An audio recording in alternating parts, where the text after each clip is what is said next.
Don't hit the pause button for Congress just yet. They are now in full go mode trying to stop a looming government shutdown. With Outnumbered Overtime, I'm Harris Faulkner. It's shaping up to be a very late Thursday night for lawmakers fresh off a historic Republican win on tax reform. The Republican-controlled Congress must now pass a bill keeping the government open past midnight tomorrow. And the GOP may be on their own. House Democratic leader Nancy Pelosi is urging that any measure include protections for dreamers. President Trump sounding off on the potential standoff, tweeting, quote, House Democrats want to shut down for the holidays in order to distract from the very popular just passed tax cuts. House Republicans, don't let this happen. Pass the CR, that's continuing resolution, today and keep our government open. Peter Doocy, on top of it all, joins us now from Capitol Hill. So this story now is taking on a little different texture. It is, Harris, and that's because Republicans are in the majority of both houses. So if there's going to be a shutdown, it's because they cannot get enough of their own members to agree on how your tax dollars should be spent. And that is something that Democrats are spending a lot of time today shining a spotlight on. I wouldn't make any plans the next couple of days, but who knows when they take their vote. They have the votes. We'll see what the Senate does with what they send over. We've never been advocates for shutting government down. We're not shutting government down. It's not. Hopefully, it's not going to be shut down, and we'll see what their vote is today. Right now, right this minute, the House is taking a procedural step toward eventually voting on a continuing resolution. They're debating the rule for that vote, and the GOP has abandoned an attempt to keep the government funded for the fiscal year. Now they're just trying to keep the lights on till January 19th, with spending for most programs staying the same. So they are not debating any meaningful cuts with this temporary budget, and lawmakers think that it checks enough boxes to avoid a shutdown. A measure that will keep the government functioning, will extend spending for several months or at least a number of weeks, has a little bump on the defense side, which we badly need. It's for missile defense and repairing damaged ships, for crying out loud. It's really actually quite urgent. And it continues funding for things like the FISA court and the CHIP, the Children's Health Plan. Notice, no mention there of the DREAM Act. Debate on that has been punted until next year. So the plan as of right now is around $4 on this budget to go until January 19th and on $81 billion worth of government assistance for disaster programs. We think that that might be wrapped up around 6 o'clock. Then it goes to the Senate, where they can either vote on these bills separately, they can combine them, or they can make a bunch of changes and then send them back to the House, where they'd have to vote again.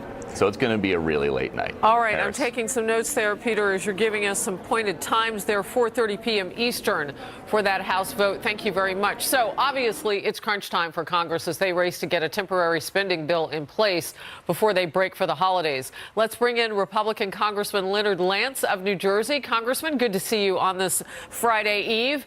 Tell me what the sticking points are in terms of spending, because now you have kicked DACA down the road. You're going to deal with that next year. What stops you from voting yes on the stopgap en masse? I'm voting yes. I think we should continue to fund the government of the United States. Harris, there should be no shutdown, and I would urge our Democratic colleagues to join with us to make sure there is not a shutdown. We in the House have passed all 12 appropriations bills. We did it by the end of September. That did not occur in the Senate, and now we're going to continue to fund the government as we should, and I hope, Harris, that our Democratic colleagues will support us in this area. So what will it look like, this funding fight, once you guys, if you can get this CR, this continuing resolution, what will it look like next year?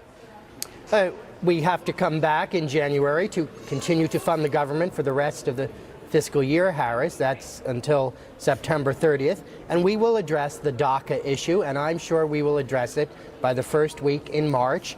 I want that addressed. But at the moment, we want to make sure that our troops are paid, that we continue the fight against ISIS. I think the president has been very successful in that regard, and under no circumstances should we have a governmental shutdown. I can't imagine that there would be an argument over fighting against the Islamic State savages. I mean, my goodness, we've had some victories here of late. We are pressing them mightily. But maybe that's a chat for another day. I would like to know the people who are against that fight. But why haven't we had a budget in a very long time?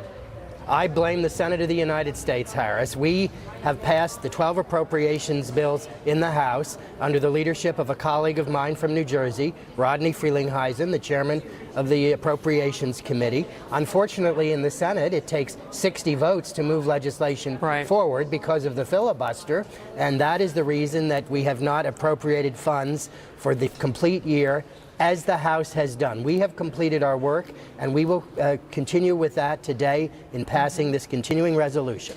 All right. Deficit hawks. Where do you sit on this? I mean, you are the party of, being conservative, good stewards with your money. I mean, we've seen some real ballooning because we haven't had a budget in so very long. I am a deficit hawk, and that is one of the principal reasons that I didn't support the tax bill, because I do think it increases the deficit. And regarding budgetary considerations, I think we have to be very careful. And as we move forward, we have to make sure that we are fiscally responsible, and that debate continues. Under Democratic leadership in 2009 and 2010, our annual deficits were $1.4 and $1.3 trillion. That was each year.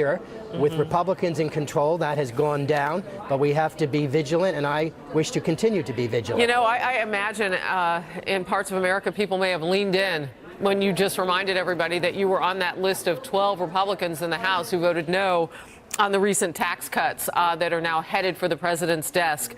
Were you at that celebration? I mean, what do you do when you vote no on a bill and the rest of Congress, the Republicans, are celebrating?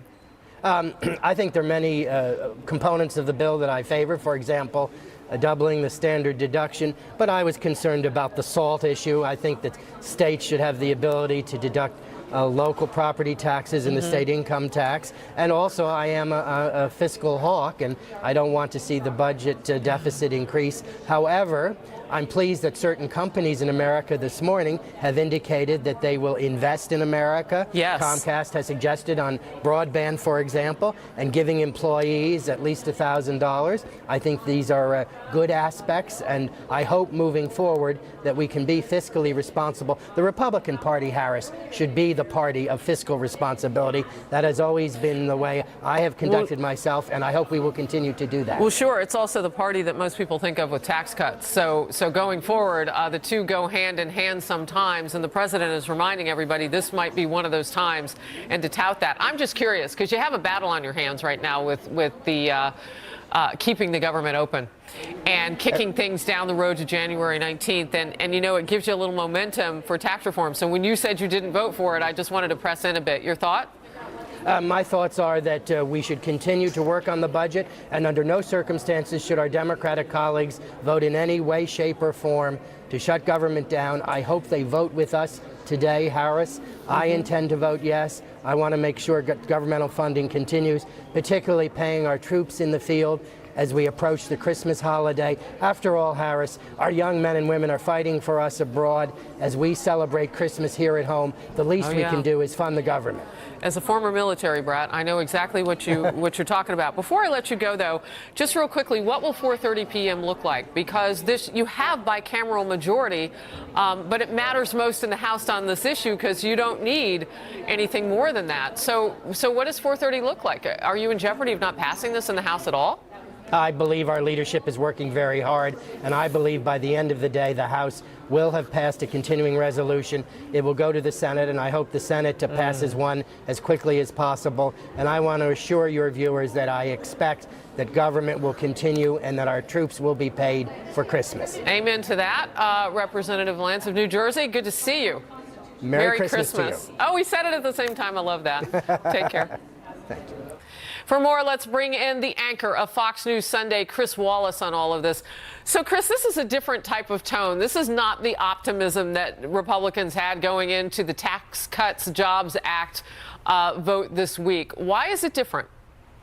Well, it's different because there are a lot of Republicans, despite what Congressman Lance just said about he wants to see Democrats in the House vote to keep the government open. Republicans can do it entirely by themselves. Right. They have, I think, a 24 vote majority, so they could lose 23 votes and still pass this without any Democratic support. This is really on the Republicans to do it. but oftentimes you get some of the hard-line conservatives in the Freedom Caucus who object to some government funding, some policy, and they vote against the budget. And oftentimes it's the Democrats, not all of them, but some, that have to put the Republican effort over the top to get to that 217 majority. I don't know this time that they're going to do it. You hear Nancy Pelosi basically saying it's on the Republicans to pass this bill, which is why it is different than taxes. They're having some real problems inside their caucus. And, you know, here is Paul Ryan, after what arguably is the greatest legislative achievement of his career 24 hours ago. Yeah. Now he's got to go back and try to keep the government open today, and that involves some real arm twisting among members of the Republican caucus. I think you were just watching or listening to my conversation with Congressman Lance of New Jersey, one of those 12 who voted no 2 times because they had to take a revote on the House on tax reform. And I guess I was just curious to know, wouldn't you want to help your party build a momentum into this next battle? And he was pretty firm with his, I'm going to vote yes on this, but I felt that way about that. I just see the two as kind of go hand in hand in terms of momentum. Well, momentum for the party writ large, yes, but not necessarily for Congressman Lance. He talked about being a deficit hawk, and he was troubled by the $1 trillion. What he was really troubled by, and a lot of other, well, not a lot, because I guess it was 12 people who voted against it in New Jersey and New York and California, Republicans, is they don't like the very sharp limitation, almost the elimination of the state and local tax deduction, because of the fact that New Jersey is a high tax state. A lot of his constituents benefit from being able to write off their state and local taxes on their federal income taxes.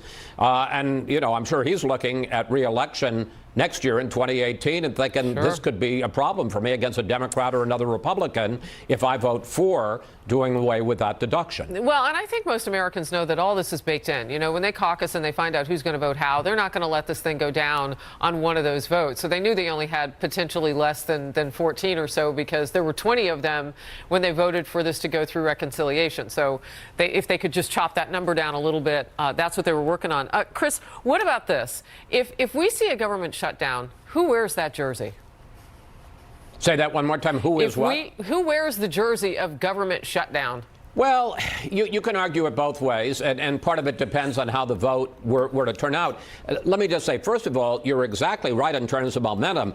This would be a real kick in the tail to Republicans if they have this huge thing, banner headlines across every paper in America. They pass the tax bill, and with the Republicans in charge of the House, the Senate, and the White House, there's a government shutdown on Saturday morning, 2 days before Christmas, and people don't get their Social Security checks, and government workers, at Christmas time are not going to get their paychecks. That would really blunt some of the Republican momentum. In terms of who would own it, it depends to a certain degree. If it goes down in the House, the Republicans own it. They've got a majority, and if they can't pass it, then it's on them. In the Senate, it becomes a little bit more complicated because, yes, they have 52 vote majority right now, or 51 votes with John McCain not there. But they need 60 votes because this is one of those issues. They can't pass it by budget reconciliation. They need 8 or 9 Democratic votes to put it over the top. But in the end, I suspect Republicans would own it. They're in control of both houses of Congress and the White House, and they would pay a price for this. Do you see Democrats letting that happen in the Senate? I'm sorry? Do you see Democrats letting this go forward as not and letting the government shut down? Do you see them doing that? I think it's unlikely. As Nancy Pelosi said in the clip that you ran earlier, Democrats don't want to see the government shut down. They certainly don't want to have fingerprints, which if it were to pass the House and Democrats blocked it in the Senate, they didn't provide the votes to get to a supermajority of 60 votes. I don't think they'd like that responsibility very much. My guess is it's not going to happen, first of all. If you put me to the test, I'd say by 11:59 tomorrow night, they're going to pass something and keep the government going, which raises, incidentally, a different question. What a way to run a government that, we can't pass the budget. Every time. And we're passing a continuing resolution to keep spending at the same level. We're not going to deal with the FISA. We're not going to deal with emergency hurricane relief, a variety of other issues. DACA is delayed. Yeah, Immigration, exactly. talk All on of the that, Dreamers and we Act. just kick it down the road till January 19th. Well, we can't kick it much farther than that because it's got to be settled before March. Because DACA actually, I mean, that's a point that you're going to have to deal with. You are going to have a very exciting show, as you always do on Fox News Sunday. What's coming up this weekend? Well, we know, first of all, we believe we're going to have an interview with the top White House official to talk, obviously, if there is a government shutdown, and we'll know we're doing the show live on Christmas Eve, whether there is or not. We'll talk about that if it happens. If it doesn't, we'll look back on what the president has and has not accomplished in 2017 and his agenda for 2018. And we're also going to have a top Democrat, the top Democrat on the Senate Foreign Relations Committee, Ben Cardin, to talk about all of those things, and then also to talk about the fact that there was a resolution passed in the UN today condemning the U.S. decision to recognize Jerusalem as the capital of Israel. President says they're going to take names and maybe cut back on foreign aid to the countries that vote against us. We'll ask Ben Cardin about that. Yeah, and Senator Cardin can speak to the issue that 6 months ago you had unanimous vote on making some of the changes that the president wanted with moving the capital of Israel from Tel Aviv, not moving the capital, but moving our U.S. embassy from Tel Aviv to Jerusalem and recognizing Jerusalem as Israel's capital.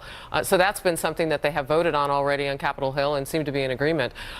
Big vote, though, inside the UN as 128 countries decided to condemn our vision, our president's vision moving forward. We'll be watching you on Sunday, Fox News Sunday. Chris Wallace, thanks for joining us. And Merry Christmas to you. Oh, thank you. Merry Christmas.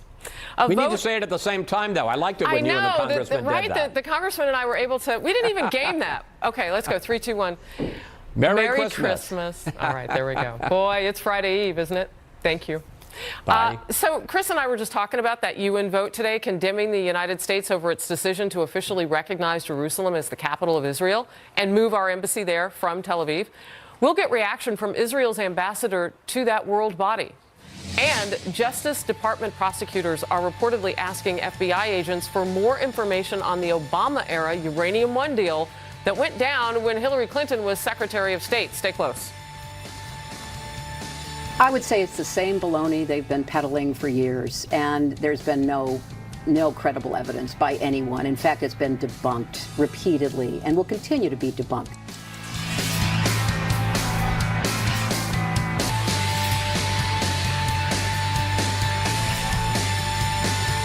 Justice Department prosecutors are reportedly asking FBI agents for more information on the Uranium One deal now. That's according to NBC News. It's reporting the prosecutors want agents to explain the evidence they found in a now dormant criminal investigation into that deal, which critics have linked to Bill and Hillary Clinton. Clinton denies playing any role in the decision, but it was made while she was Secretary of State. The order, in order to look for more information, reportedly came from Attorney General Jeff Sessions. Let's bring in Tom Dupree. He was former Deputy Assistant Attorney General under President George W. Bush. Good to see you today. So what is the next step in all of this in terms of getting answers, and how big of a deal now is this fresh look? Harris, I really see this as Attorney General Sessions fulfilling the pledge that he made to Congress, or that DOJ made to Congress, to go back and really check the homework of the work that had been done before. It's not unprecedented. When President Obama came into office, he did the same thing with some investigations that had been closed during the Bush Justice Department. And so I think what the Attorney General is trying to do here is just to make sure that the department's handling of this issue was done in a fair, impartial, nonpartisan fashion, and that its conclusions can be trusted. All right, that's the start of it. And if they find something, I'm just curious, what is the end game here? Well, let's see. I think the end game would be, number one, if they actually found something, they certainly would be potentially capable of reopening the investigation and handling it as though it were an active, ongoing criminal matter. Another possibility is they could bring in a new special counsel. My view on these things is always that a special counsel really needs to be an extraordinary remedy, only if you think that the Justice Department is so compromised that it couldn't handle the investigation on its own. Obviously, we're several steps away from that point. The first thing that the Attorney General would have to decide is that the prior conclusion was wrong and that there's another reason to take a look at this. So what exactly is the link, the deal that they're looking at? And are there any signs that it was in fact corrupt that you can see? Well, look, I know how this process works, and it's pretty complicated. The short of it is that this was not a decision for Hillary Clinton to make alone. This is something that did get signed off by approximately 10 different agencies and independent actors in the federal government. Now, that's not to say that someone could not have manipulated the system, and we certainly have seen what the Clintons are capable of. But at the same time, if I were the Republicans, I would probably be a little cautious about getting too far out in front of this story, because it would take a lot of work to rig this process and basically give approval to this project based on donations that were given to the Clintons. So from what I hear you saying, all those other multiple agencies would be on the hook for some sort of accountability and whatever that punishment would look like, too, because, I mean, you had a lot of eyes on this. But this is specifically tied because she was Secretary of State. That's right. At the time that this all went down, she was in charge of the State Department. Now, again, we don't know for a fact that she signed off on this deal or was personally involved in the deal. She said she hasn't. We're not aware of any evidence that suggests that she was personally involved in the deal. So I think that's the first thing, if I were the investigators, I would be looking at. Is there any reason to question what we've been told by Secretary Clinton and other people who were on the inside at the time, that she didn't have a lot of personal involvement in this deal? That's the first place that I would look. All right, what about that? Wasn't there a $500,000 speech that Bill Clinton gave at a very interesting time? There are reports that Bill Clinton accepted $500,000 for giving this speech from someone who is directly connected to the deal. Now, look, if we want to unpack what Bill Clinton was doing and where he was getting money for giving speeches, I suspect there would be no end in sight. And I think that for the investigators... Well, we don't want to look at all of them, but they may want to look at this one. Harris, it could consume the Justice Department the entirety of their time for the next 5 years. But what I would say is this, is I think what the investigators need to look at is there any suggestion or evidence of a quid pro quo, that this donation to Bill Clinton was linked to favorable government action on this uranium deal? I think that's really what they need to focus on here. Well, and I think, you know, we've heard so many numbers changing about how much uranium, and I mean, it would be good to know exactly, I mean, above 0% of our intake of, or our uranium on hand, of what this deal dealt with. I think that's worth knowing. Real quickly before I let you go. I agree. Look, anytime it comes to uranium, you have to pay a very close eye as to who is in charge of these companies, who is in charge of the production, to make sure there are no national security issues. So taking a fresh look at this, I think, makes sense. I'm a little skeptical they're going to find a smoking gun, but I don't see any harm in going back and double-checking the work that was done previously. Tom Dupree, Merry Christmas, and thank you. Merry Christmas to you. Thank you, Harris. The Republican National Committee is raking in record-breaking dollars, and it happened last month again. What this could mean for the party ahead of the 2018 midterms, and the Democrats are not doing that. We'll talk about it. Plus, President Trump doing more than just delivering on a campaign promise with the passage of tax cuts and jobs creation. That bill also delivers a major blow to Obamacare. He said yesterday it's akin to repealing Obamacare. Could this mean the beginning of the end of Obama's signature health care law? We'll talk about that as well. Stay close.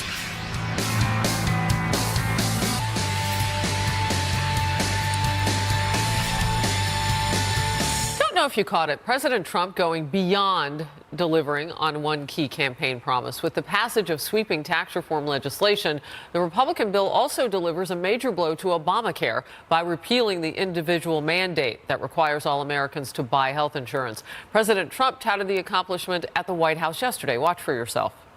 I hate to say this, but we essentially repealed Obamacare because we got rid of the individual mandate, which was terrible. And that was a primary source of funding of Obamacare. RNC spokeswoman Kayleigh McEnany joins us now from sunny Florida. Good to see you. The president says he hates to say this. Why phrase it that way? I mean, this is something that he campaigned on.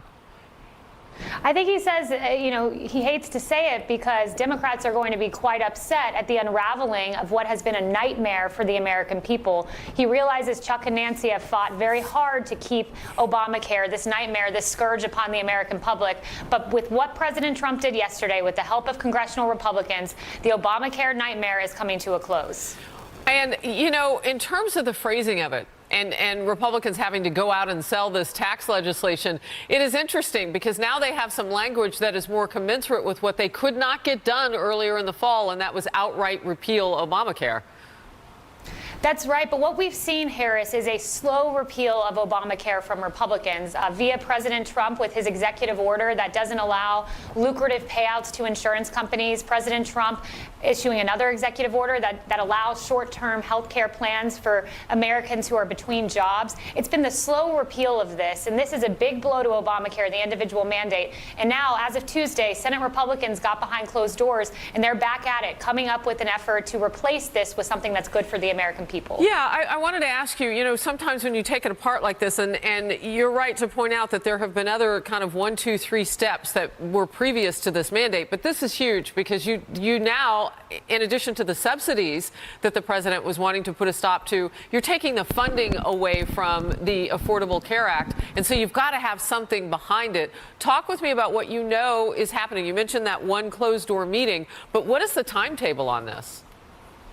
Well, we want to see it happen next year. Lindsey Graham has been very vocal on this. Senator Graham came up with a great plan. And, Graham Cassidy, I just want to remind everyone what that was. It re-empowers the states. It says if you're in a blue state, you want government-run health care, by all means, do that in your state. But in free market states and conservative states that believe in free market principles, let us put our health care system together. It was a great plan. We lost by just 1 vote. So I know Senator Graham is at the center of this and helping to come up with the plan, perhaps closely modeling Graham Cassidy, that would re-empower the American people with their health care decision making. You and I, it's been a while, but we have previously talked about how sometimes things become more popular when people don't know what's on the other side of them. But you cannot argue with the popularity numbers that many Americans who are taking surveys now say that this Obamacare has in their lives. How do you account for that, and what will you do to deal with that?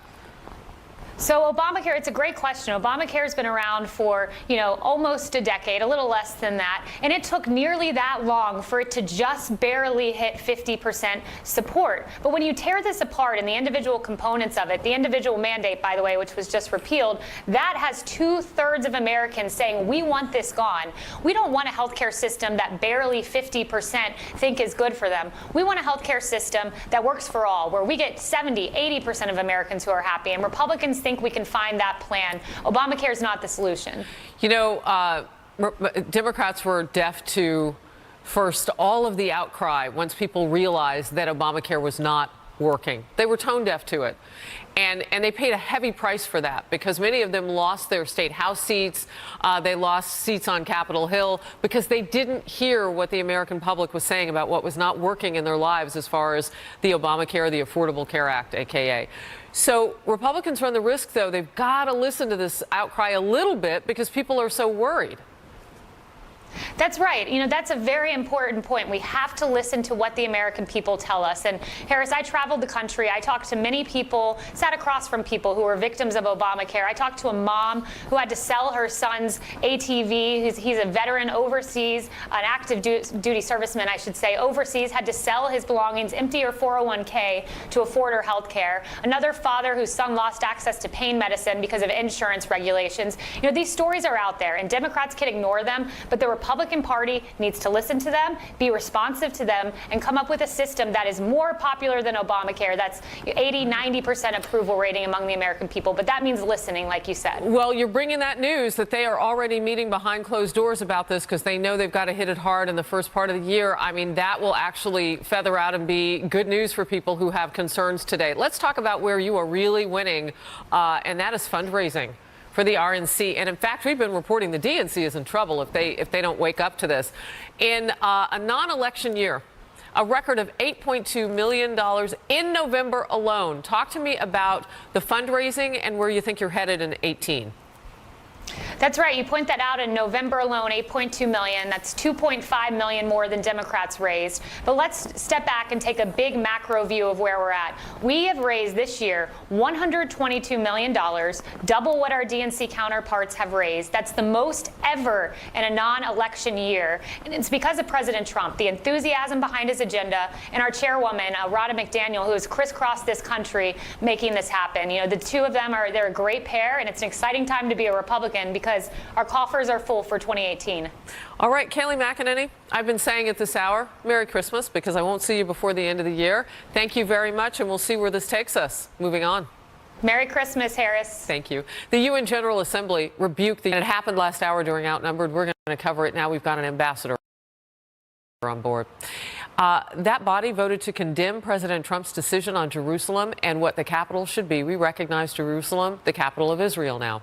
Ambassador Nikki Haley had to say just moments before the vote, she spoke, and whether the administration should follow through on its threat to pull aid from countries who supported that resolution. There were 128 of them. We'll show you the names. America will put our embassy in Jerusalem. That is what the American people want us to do. And it is the right thing to do. No vote in the United Nations will make any difference on that. But this vote will make a difference on how Americans look at the UN.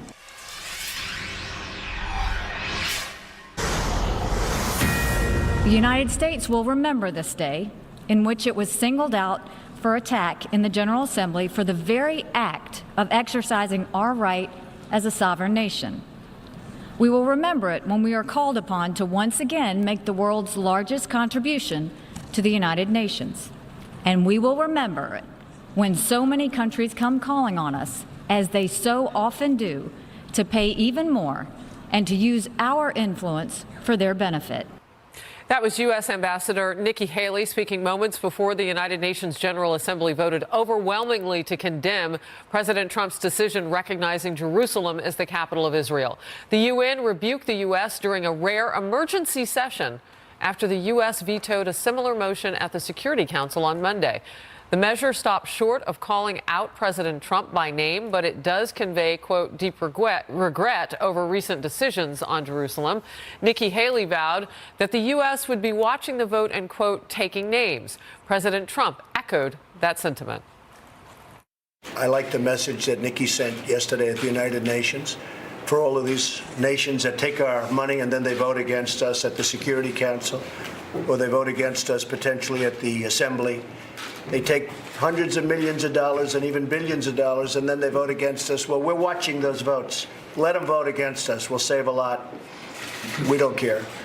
But this isn't like it used to be, where they could vote against you and then you pay them hundreds of millions of dollars and nobody knows what they're doing. Well, that throws down the gauntlet. Joining me now, Israeli Ambassador to the UN, Danny Danon. Ambassador, great to see you. You were together with me the week that the decision was made by the president. We watched together. Your thoughts? 128 countries jumping on board with the United States was wrong. Good afternoon, Harris. We saw another session of Israel bashing, but this time it was Israel and the U.S. We think we look at the numbers, the Palestinians expected to see more countries accusing the U.S., accusing Israel for creating instability, but it didn't happen. 65 countries did not support this resolution. It was a short session compared to what we expected, and I think people understand that we need to move on. We need to start to talk directly with the Palestinians, but unfortunately the Palestinians like to come to the UN, like to have those debates, long speeches. It's not helpful. We believe in direct negotiations, not in what we just saw in the General Assembly. Yeah, and I think you're counting the abstentions today, Mexico among them, in terms of people who just simply didn't vote, plus the 9 who voted with us, a very short list. But, you know, I'm looking at that 128, and I'm curious, because on that list, Ambassador, Japan, Ireland, France, Great Britain, Greece, Norway. Why? Well, Harris, for you, maybe it's hard to understand. I'm used to that you have in the UN the public UN and the private UN. Publicly, they would speak against Israel. Privately, when I speak with those ambassadors, they know that we are a strong democracy. They appreciate Israel. They even admire Israel. And I tell them, how dare you come and speak about the connection between the Jews and Jerusalem. Jerusalem is our capital for 3,000 years, and no UN resolution can deny our connection to our eternal capital. Wow. You just said a mouthful there. That was chilling, Ambassador. There is a private and a public UN. Very public today, and I'm going to read a few more names that are on that list. The Netherlands as well, who are voting and saying that this country and our president in the United States got it wrong in terms of recognizing the capital that you have had in Israel since the dawn of your nation. How does it play inside the UN? You're standing right outside. How do you deal with that? Well, at least they didn't speak today in the General Assembly. And those Yeah. countries who spoke today were like North Korea, Syria, Yemen. those great democracies, Harris, come to preach to the U.S. and Israel what to do, how to handle our democracies. It's absurd, it's ridiculous, it's pathetic. But we are strong. We will continue to work with our American allies. We are grateful for President Trump, for Ambassador Haley, for taking the right stand and supporting Israel. And when you look at the history, we know that when you take the right stand, it pays off. President Truman did it in '48. President Trump did it now in 2017. Ambassador Danny Danon to Israel outside our United Nations, where they voted en masse to tell us that we were wrong to stand with you on the issue of where your capital should be and our strong decision to move our U.S. embassy from Tel Aviv to that city you recognize, Jerusalem. Thank you, sir, for joining us. Thank you, Harris. Thank you. Republicans are getting their chance now to go after two prominent government officials over potential anti-Trump bias in the FBI and DOJ. What we can expect to learn as this story ticks along with more facts racking up what this could mean for the Russia investigation and whether it is time for a second special counsel. Our power panel weighs in. Stay close.